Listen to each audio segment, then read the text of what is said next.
everyone, it is April. Today we're going to be chatting about all of the wintry books that I would recommend to you to read this winter. Let's get into it.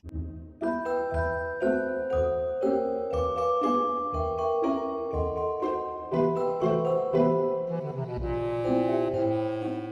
think I have around 10 here for you. Let's just dive right in, shall we?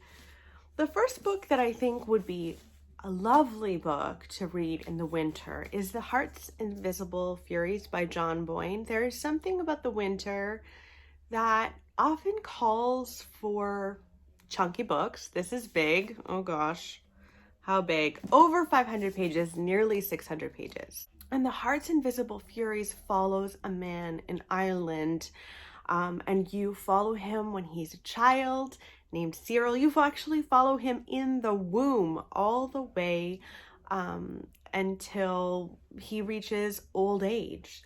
And he is a gay man living in Ireland in a time when that would have been shameful and looked down upon. And he comes to grips with his sexuality in here, and you're rooting for Cyril the whole way. I just think reading books about someone's whole lives during this time of year is really, really lovely. I don't know why, but I am drawn to that. And I just think this is a beautifully written story. I just loved Cyril so much. Another book that I would recommend to you for the winter, especially if you can read this between Christmas and New Year's, that would be ideal, because it's Rules of Civility, and this follows a group of friends essentially who meet on New Year's Eve, and it is about their friendship and the many ups and downs in their friendship. It follows them, I want to say, in the 20s, and so you get the glitz and glam of that time period. And you meet a girl who meets a man named Tinker Gray. And again, this is a story in which you meet her in the present day when she's a bit older, and she tells you the story of her youth and the meeting of Tinker Gray. And he's an interesting character. They're all interesting characters. And because it takes place at New Year's, I just think this is required reading for that time of year, or required timing, if you know what I mean. I did enjoy it. I wouldn't say I was blown away or anything, but so many people have loved this book, so I would recommend it to you. Lots of historical fiction on the list. Next is The Giver of Stars by Jojo Moyes. This follows a group of librarians, essentially female librarians. Eleanor Roosevelt in real life created a traveling library and asked people, in this case women, to travel on horseback and deliver books to people in rural settings. She wanted to help literacy, and so we follow a group of women. Some of them are brash and sassy and takes life by the balls and doesn't take any crap from men. Some of them need to learn that within themselves. And you follow them delivering books and their relationships with the people in the area. Some people love this idea of women doing this. Other people are not impressed whatsoever.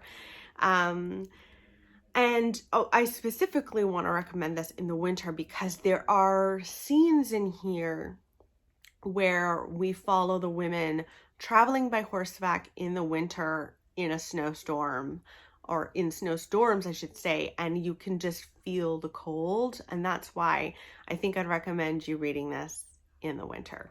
Next up is a very hot book, because sometimes, I live in Canada, in Ottawa. It gets very, very cold, and winter lasts a long time, too long. Sometimes in May, you're still getting snow.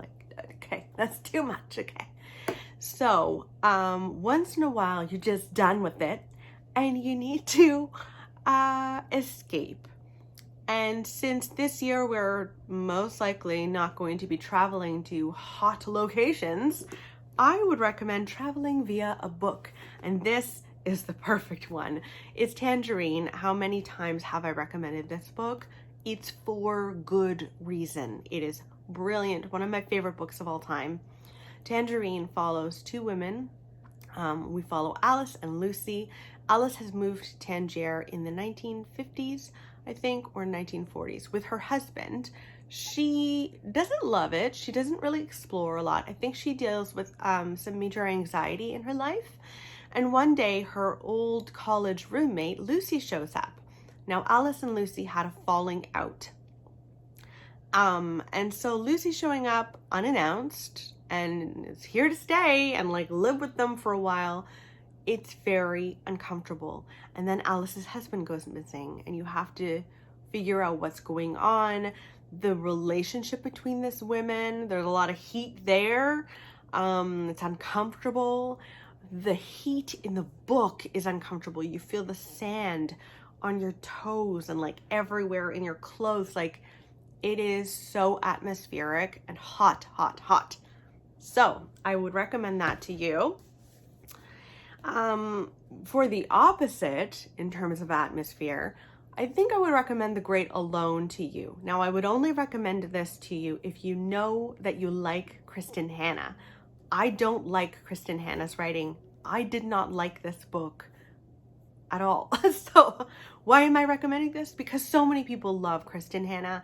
And the one like saving grace to me about this book was the atmosphere. This follows a family in the 70s who moved to Alaska really on a whim, like really on a whim. The father had fought in Vietnam and was very much scarred and has come back and has become quite abusive towards excuse me, our main character's mother. He's really physically abusive. And so you've got this isolated setting and, you know, they moved to Alaska, I believe in the summer, late summer, and the settlers there are all talking to them about like, okay, you need to prepare for winter. Like, people die here in the winter and it's not a joke. You have to be prepared. And so it's watching them prepare for winter and then survive the winter, or try to survive the winter. I won't spoil anything. I liked the setting. Didn't like the book, but if you like Kristen Hanna, definitely read that. Next, another historical fiction book for you is The Book Thief by Marcus Zizek. This is such an emotive World War II historical fiction book, and you follow a little girl who lives in Germany. Her adoptive parents are, you know, also living in Germany, trying to survive. They don't really believe in the Nazi agenda. They don't believe in the rationale of all of that. And they do try to fight back in their own ways. And I specifically would recommend this in the winter because there is a scene in here where our main character brings in a snowball to give someone a taste of the outdoors that they haven't experienced in a while. And it was so vivid in my mind. It was so wonderful. It's also a book about books, and it's cozy, but also really emotional. Like, you will cry. Also, the audio is brilliant. If you can read it on audio, I do recommend that. Next is a thriller that I'm currently reading, that I'm currently loving, and it's No Exit by Taylor Adams. No Exit follows a girl who's going home on the day before Christmas Eve. She is driving to actually a hospital where her mother lays dying of, I think, pancreatic cancer. She has a difficult relationship with her mother, so there is a major urgency to get there to, you know, make amends with her mom. Unfortunately, she's driving in the middle of a blizzard and she has to pull off at a rest stop. She chooses the wrong one because as she's getting something from her car, she sees a car near her with a child inside, locked inside a cage inside a van. And she knows that one of the people in the rest stop has put that child there, is kidnapping a child. And she intervenes, and it's set in a blizzard, and it's really fun. Really, really, really fun. So I would recommend that. Oh man, one of my favorite books of all time. Kate Atkinson's Life After Life is brilliant. This literally is about the many lives of Ursula. You follow her when she's first born in a snowstorm, and you follow the many iterations of her life. In some cases, she dies as a baby. In other cases, she survives well into World War II and has a role in World War II. And man, it's good. So, so good. Every time she is born, and you always start with snow, and so that's why I would say it's a wintry book, because you always start in the same setting and it's always snowy, and it's epic. It's epic and beautiful and really meaningful to me. Next is a gothic historical fiction with grit. There's something about like London grit to me that reminds me of the winter, and this takes place in London, 1754. It's The Lost Orphan. I think this is called The Foundling in the UK, I should say, by Stacey Halls. This was wonderful. This follows a woman who has to give up her daughter just after she's born because she is poor. She can't raise a child. She did not expect this child. It was born out of wedlock. She doesn't have a lot of choice. So she brings this child to the Foundling Hospital, and there you can leave your child. You get a token. There's a token kind of attached to the child. The child isn't like adopted out in any way, shape, or form, and you can come back and claim your child later when you're prepared and in a better place. So she spends like 6 years of her life getting on her feet financially, and she's finally ready to go and claim her daughter and bring her daughter home. She gets to the Foundling Hospital and finds out that someone who's used her name took the child the day after she brought the child to the Foundling Hospital. So all of these years, the baby hasn't been at the Foundling Hospital at all. Oh my God. It was so good. Good and gritty and dark at times. I really loved The Lost Orphan. And last but not least is The Winter People by Jennifer McMahon.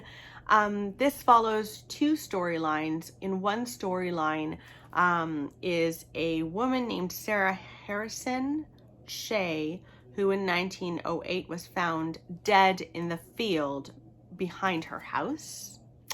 And then we follow a girl named Ruthie who lives on the lands where that occurred. And one day her mother goes missing, and it's winter. It's an isolated farmhouse, and she's taking care of her little sister. And I believe that they find a diary by Sarah, and it all comes to a head. I really enjoyed this book. I really need to get on reading more Jennifer McMahon. I think I have 2 more of her books, and I don't know why I haven't done that. So maybe I will do that this winter. So those are all of the books that I would highly recommend that you pick up this winter. I hope that you enjoy. I hope you have a wonderful winter reading experience. Let me know in the comments below if you have any books that you would highly recommend in winter. I'd love to know, and I'm sure all of us here would love to know your recs. So I hope you're doing well, and I'll see you tomorrow. Goodbye.